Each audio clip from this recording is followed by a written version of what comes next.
Llevan corriendo, bailando, jugando, sudando ya un mes en su nuevo polideportivo.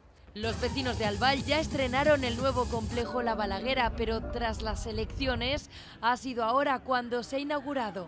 Que el que no podem fer és fer com altres que n'hi ha un aeroport i encara n'hi ha avions. Yo vull que inaugurar quan ja n'hi hagi xiquets jugant.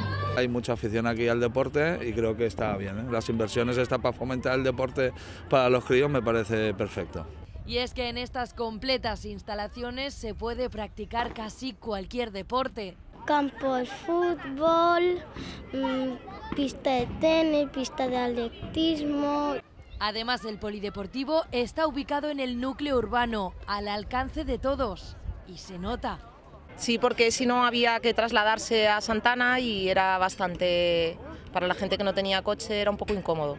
Pues perquè n'hi ha més coses para hacer sport para chiquillos pues de categoría, ¿no? Nosotros venimos todos los fines de semana, porque entre semana también porque los chiquillos entrenan y los fines de semana donde les toca correr. Los vecinos de la localidad, a la vista está, llenan encantados cada uno de los rincones. Y es que el deporte corre por las venas de todos ellos. Sí, juego al fútbol.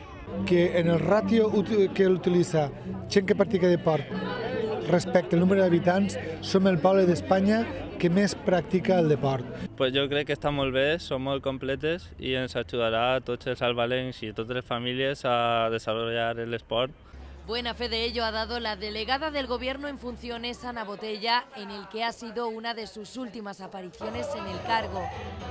Botella ha comprobado de primera mano la entrega deportiva de Albal.